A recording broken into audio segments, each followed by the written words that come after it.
Tag TV brings you daily news bulletin from India.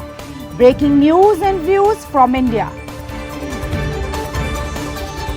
You're watching South Asia NEWSLINE and here are the top stories we are tracking for you on Tuesday, the 13th of May.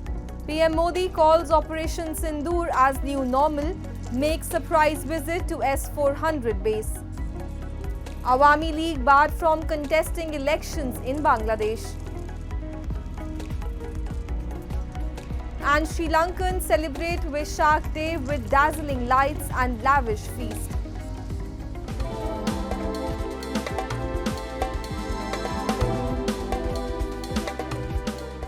And now for all the details. Operation Sindoor has marked a new chapter in India's zero-tolerance policy against terrorism.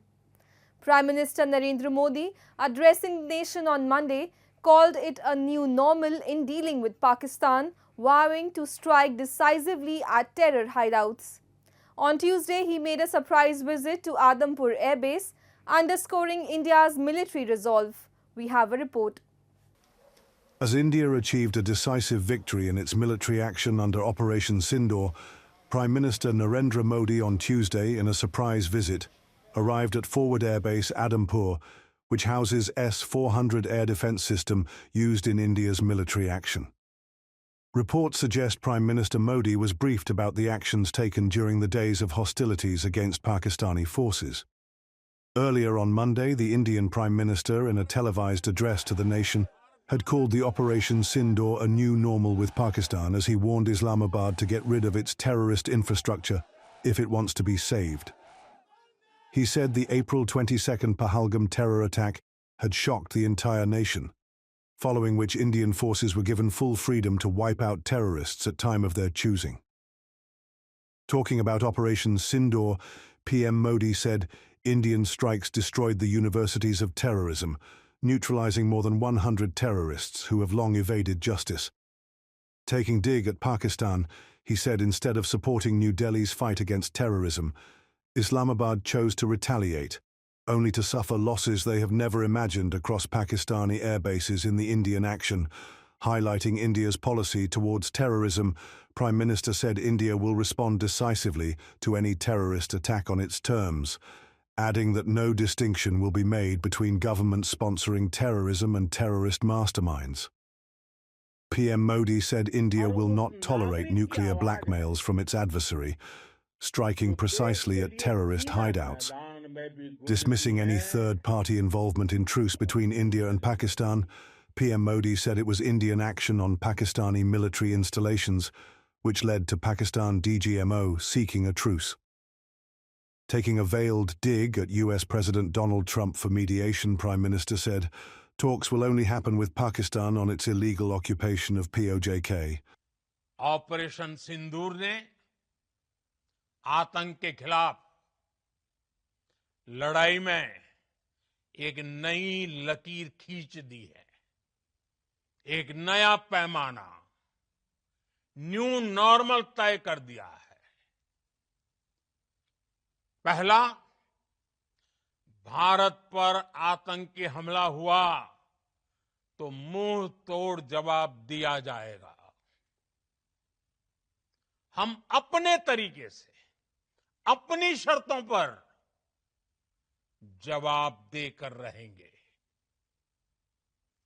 हर उस जगह जाकर कठोर कार्रवाई करेंगे जहां से आतंक की जड़ें निकलती हैं। दूसरा, कोई भी न्यूक्लियर ब्लैकमेल भारत नहीं सहेगा। न्यूक्लियर ब्लैकमेल की आड़ में पनप रहे आतंकी ठिकानों पर भारत सटीक और निर्णायक प्रहार करेगा। तीसरा, हम आतंक की सरपरस्त सरकार और आतंक के आकाओं को अलग अलग नहीं देखेंगे। Meanwhile, India's Director General of Military Operations, Lieutenant General Rajiv Ghai, held talks with his Pakistani counterpart on Monday evening to discuss modalities reached between the two sides. While talks were in progress, drone intrusions from Pakistan were again reported in Jammu and Kashmir and were countered by Indian forces. In a separate incident on Tuesday, in Kashmir's Shopian, Indian forces launched an anti-terror operation based on intelligence input, neutralizing 3 terrorists in a fierce firefight. The operation was still ongoing till last reports came in. And as India and Pakistan halted military action across the borders, residents in Pakistan's Lahore and capital Islamabad have welcomed the fragile truce between the two countries. Residents in Lahore said the truce was a positive development, but they were hopeful it would lead to peace talks. Echoing a similar sentiment, residents in Islamabad termed the understanding reached between New Delhi and Islamabad as crucial, adding that both countries should come to negotiation table and work towards resolving their issues. Tension heightened after terrorists affiliated to a proxy of Pakistan-based terror outfit killed 26 men in India's Pahalgam. In the aftermath of the attack, India launched military strikes at terror outfits across Pakistan and Pakistan-occupied Jammu and Kashmir, killing more than 100 terrorists. Escalating tensions further, Pakistani forces targeted civilian and military infrastructure, which was met with Indian retaliation. Indian forces in retaliatory strikes targeted multiple Pakistani military installations from southern Karachi city to F-16 air base in Sargodha. The attacks also destroyed air defense systems in Lahore and Pakistan military base Noor Khan, which is in close proximity to Pakistani capital. मुज़ाकरात पे आ गए तो अच्छी बात है, लेकिन ये जो जंग बंदी की है, इन्होंने बंदे मारे हैं, ये इतना नुकसान उठाकर जो आए हैं, इस बात पे पहले मुतफ़िक हो जाते, अपनी अच्छी बैठ के मुज़ाकरात कर लेते तो ये बेहतर हो जाता, नुकसान भी ना होता और ये काम भी हो जाता. And activist Amjad Ayub Mirza has warned that Pakistan will surely again fuel unrest to derail peace and progress in Jammu and Kashmir. He claimed terror camps in POJK have not vanished but relocated. A report. Acknowledging recent Indian military strikes against terror camps in Pakistan and POJK, exiled Kashmiri political activist Amjad Ayub Mirza has warned that terrorist camps in Pakistan-occupied Jammu and Kashmir still remain operational and have been relocated to evade Indian surveillance. He claimed Pakistan continues to misuse POJK, legally Indian territory, for anti-India activities. Once the pressure eases, terrorists will regroup, he said, urging India to remain vigilant and reassess its approach toward Pakistan. जब तक पाकिस्तान कायम है, ये दहशतगर्दी कश्मीर में ख़त्म नहीं होगी. अभी इन्होंने आगे पीछे कर दिए हैं. जैसे ही थोड़ा सा बादल छटेंगे, इनको इकट्ठा कर लेंगे और ये दरअंदाजी फिर होगी. ये फिर होगी. मैं कहता हूं ये कुरान सर पे उठा के ले आए कि जी हम अब दरअंदाजी नहीं करेंगे. मैं इनको मानने के लिए तैयार नहीं हूं. ये झूठे कुरान उठाने वाली कौम है. ये झूठी कस्में खाने वाली कौम है. लिहाजा हमें रिविजिट करना पड़ेगा अपनी सारी पॉलिसी को विज़ Pakistan. Praising India's development efforts, like the Chenab Bridge, G20 Summit and Smart City Mission, he said Pakistan wants to undo the progress in Kashmir by fueling unrest and enabling terror recruitment. तरक्की को बर्बाद करना चाहता है पाकिस्तान. पाकिस्तान कश्मीरियों को बर्बाद देखना चाहता है.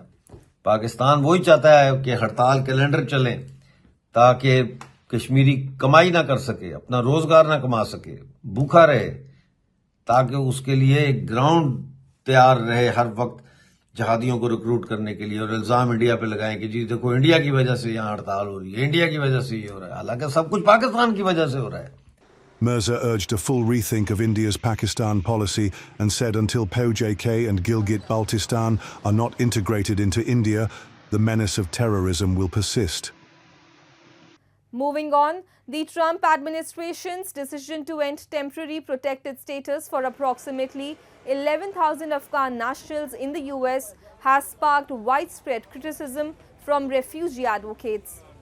US Secretary of Homeland Security Kristi Noem has announced that the protected status will expire on May 20, with termination effective July 12, citing alleged improvements in Afghanistan's security and economic stability. NEWSLINE stated that a recent assessment found Afghanistan no longer meets TPS criteria, adding that some TPS holders are under review for fraud and threats to public safety. President of rights group Afghan Iraq, Sean Van Diver, condemned the move as politically driven. He emphasized ongoing Taliban control with no functional asylum system and rampant human rights abuses and severe restrictions on women and minorities make returning unsafe. He called it a betrayal of Afghans who supported US forces and rebuilt lives in America after fleeing Taliban persecution post-2021. Rights groups warned deportations could endanger lives, contradicting US commitments to allies.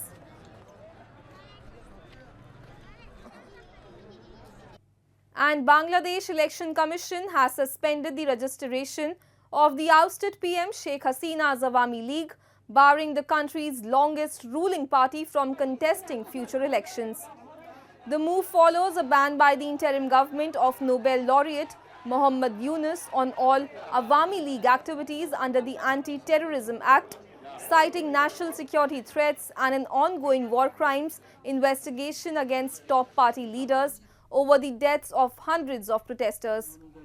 Election Commission Secretary Akhtar Ahmed said the decision was made after the Home Ministry's directive effectively disqualifying the Awami League.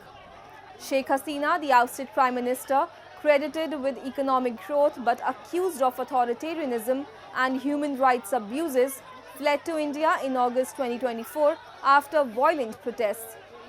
Her fourth consecutive term, won in a boycotted election, was marked by widespread unrest that began with student protest over public job quotas and escalated into the worst political violence since 1971. Yunus, who leads the interim government, has vowed reforms and said national elections may be delayed until 2026.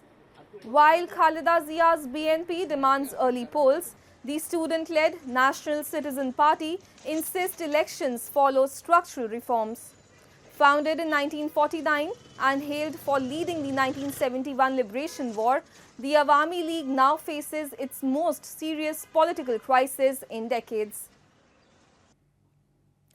Moving on, the streets of Colombo came alive with thousands of devotees gathered to celebrate week-long Vesak Day on Monday, Sri Lanka's most revered Buddhist festival.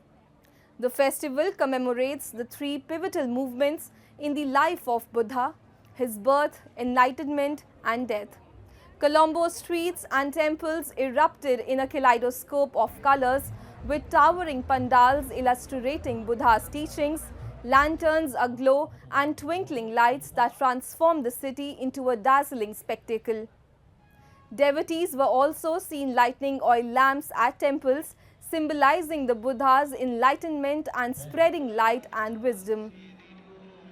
Here to see Vesak, and it's a lovely experience because we feel it's a feeling of being with everybody around who comes from all parts of the country, and here it's a smell, what you see, what you feel, it's a lot from your heart. So it's a lovely experience, and I think this Vesak person is something very unique to Sri Lanka. More than 8,500 free food and drink stalls were also set up island-wide to cater to devotees, with the largest stall at Colombo's Independence Square anticipated to serve 35,000 people with complimentary meals and ice cream over a 24-hour period. That's all in tonight's edition. We will see you same time tomorrow. Good night.